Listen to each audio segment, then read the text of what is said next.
2021 SBLive Washington virtual media days. Can't do them in person this year, but we at Scorebook Live are doing our best to spotlight great programs across the state. On the boys and girls side, I'm Dan Dickau alongside Todd Millis. We're here with Lake Washington girls program head coach Jeff Wilson and standout junior Rosa Smith. Thank you guys both for joining. Coach, I'll start with you. You guys were one of the first regions districts to get to play this season. And you finished your season recently at 7-1. What was it like to finally get to play a season, knowing that there was so much uncertainty out there for everybody this year? I think I can speak for Rosa and, our whole staff and even our community, getting a chance just to get back in the gym with the girls from our program was awesome. Just some of our, inside program jokes, some of, our tendencies, some of just some things that we got to do so much with our girls in the prior season, playing till the last possible day. It was so good just to get back in the gym with them again.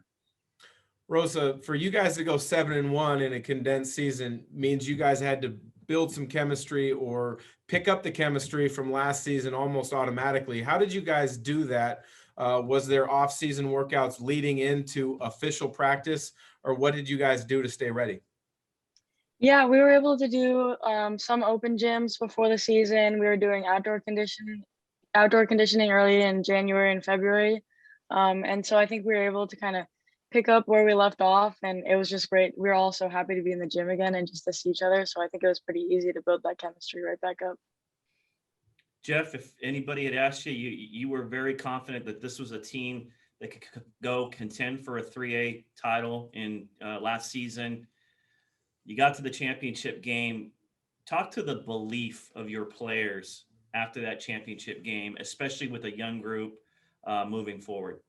Yeah, we said to the girls all season long, I think Rose can probably remember us saying it to us and stuff. It's just as our coaching staff said, it's like we believed in the girls. We knew they were good enough defensively to compete against anybody in the state, and we didn't matter classification wise, right?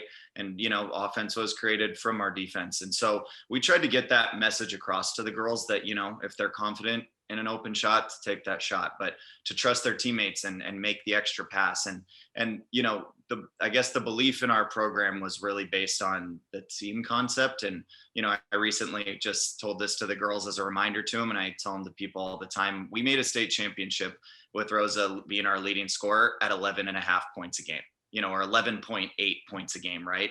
And she was our leading scorer on the team, but it's because we had someone at 11, 10.5, 10.2, 9.6, right? And it was just kind of trying to get everybody to believe that it didn't need to be one or two players, right? As we were going to try to make sure we did it as a full group. Rosa, how is this team, this set of returning players, how is it sort of built on the belief from that run to the state championship game? Yeah, I mean, I think for us, it was just making the most of this season. We are all so close already.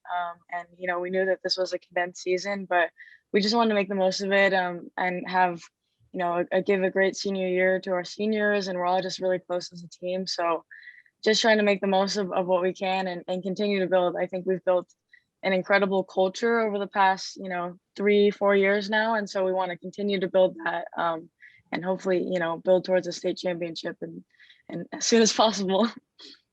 Rosa, all student athletes across the state and across the country have been put in such a difficult position. What's the biggest thing that you've learned about yourself and maybe your mental toughness to stay prepared for this season and to perform as well as you did?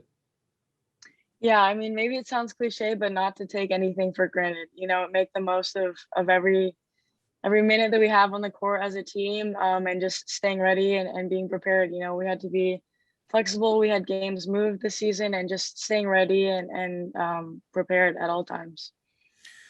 Coach, longer break than you would have expected. I believe 47 other states played their high school basketball season during the normal winter time. You guys obviously didn't. So you had more time to watch games at the NBA or at the college level. And maybe take some things that you saw and implement them to your philosophy for your program. Were there any teams or at either of those levels or players that you really tracked or followed to try to change something or add to your program?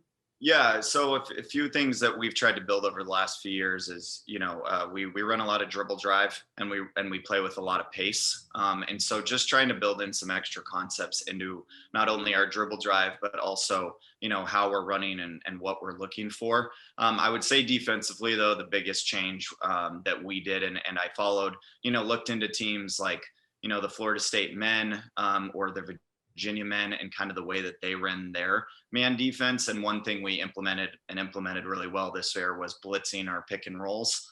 And so, as that pick and roll defender came off, we doubled the ball handler. And then we had our, help side defenders rotate over to tag the roller. And then if they did make the pass, we were in scramble mode. And, as we continued through this shortened season, we saw great progression leading up to our final game last night, where our rotations were on point. We're making girls have to make passes out of double teams. But I would say we looked a lot into those concepts and just how to better, especially our dribble drive. Jeff, you talked about the balance of this team last season. Rosa had her career high 2 nights ago, 30 points. Are we going to see the scoring point guard in her moving forward? The thing about it, right, and Rosa and I think we recently just talked about this. It's at the end of the day, our coaching staff and I, and the girls on our team, her teammates, we trust Rosa, and especially the decisions she's making. Even in that game where she had 30 points the other night, she caught a skip pass after she had hit 3 or 4 threes in the first half. And she was open. She definitely could have shot the ball, and she made the extra pass to our senior Ellie Peterson, who hit a 3. So it's like, even in a situation like that. So if Rosa decides to take a pull up in transition or decides to attack off the dribble, we trust her to make the right passes to her teammates. And sure, there are going to be nights that she has a great scoring outburst because she has worked on her game so much, and it is so relevant and so very true when we watch us play. But at the end of the day, she is always making the right pass. And so we're gonna again let her take those opportunities when she wants, but we know that she's always looking to find her open teammates when they're there. Rosa, is there a player at the college level or the WNBA level or even the NBA level that you try to watch whenever you get a chance? Yeah, there's a lot. I think Sabrina Ionescu really stands out, just her versatility and how she dominated the college game. I love watching Devin Booker too, his versatility as well, and just how smooth he is with the basketball offensively. So those are two that really stand out to me, but I'm always watching just basketball in general at all levels. So just trying to pick up things from all over the place and add it to my game. So you get some downtime during the last 15 months. Hopefully you get a chance to watch a few movies. Favorite sports movie for both of you? Coach first and then Rosa. It's a tough one. I love Moneyball. I just, the storyline behind that, and just, I guess it resonates a little bit with what we've tried to do. It's kind of like the slow build, doing it a little bit of a different way and stuff like that. And then I've always loved Coach Carter. I think I saw it as with my high school team in theaters when it came out. And so I think it just brings back good memories of hanging with my high school teammates, going to the movies to watch a film. For me, the first one that comes to mind is like that Last Dance documentary on Michael Jordan. That was so fun to watch over quarantine and kept us busy. And so that was a big motivator, I think, and really cool to get insight on his game. Awesome. Well, I love it. Moneyball is a great baseball movie.